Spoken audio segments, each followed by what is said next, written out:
आंध्र प्रदेश कदरी के साबिक रुकने असम्बली चांद बादशाह ने वाईसीपी में शमूलियत इख्तियार कर ली। इस मौके पर इन्होंने बात करते हुए कहा कि रियासत में मुसलमानों की तरक्की वाईएस जगन मोहन रेड्डी के जरिए ही मुमकिन है।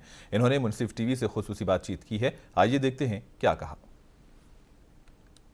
तो मुसलमानों के हमदर्द आज आंध्र प्रदेश में है बोले तो सिर्फ जगन मोहन रेड्डी है बोल के पूरा आंध्र प्रदेश बोल रहा है, क्योंकि गुलिस्ता 5 साल में मुसलमानों के लिए बहुत सारे पोस्टां दिए और परसों जो 24 में इलेक्शन में जो है 5 सीट पहले दिए थे, अभी 7 सीट दिए।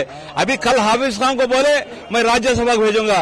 ये मुसलमानों के हमदर्द है। कदरी के मुसलमानों का भी यही इरादा था, इसलिए हम आज जगन मोहन रेड्डी साहब ने इफ्तार दावत को कदरी का आ रहे हैं। इनके इस सरपरस्ती में हम आइंदा चलकर काम करेंगे, पार्टी में ज्वाइन करेंगे।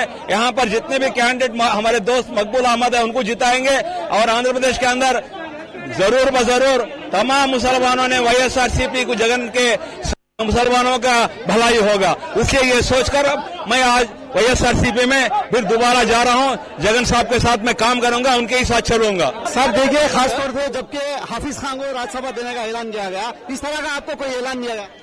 मैं कोई ऐलान के कोई एश्योरेंस के मैं नहीं आ रहा हूँ। सिर्फ एक इज्जत दिया जो मेरे को जगन मोहन रेड्डी इज्जत दिया था 2014 में, यही इज्जत दोबारा मेरे को आती बोल के एक उम्मीद से जगन मोहन रेड्डी साहब के भरोसे पे मैं आज फिर जगन साहब के साथ चलूंगा, जगन साहब के साथ रहूंगा। शुक्रिया सर। ये अथर चांद बादशाह साहब जो साबिक रुकने असम्बली रहे, खासतौर से वाईएसआरसीपी से कामयाबी हासिल करने के बाद टीडीपी में शमूलियत इख्तियार की, उसके बाद फिर आज आने वाले 2024 के इंतखाबात में वाईएसआरसीपी को बड़ी कामयाबी के साथ बड़ी तादाद में कामयाबी हासिल कराएंगे। कैमरामैन शिवा के साथ सरदार कदरी।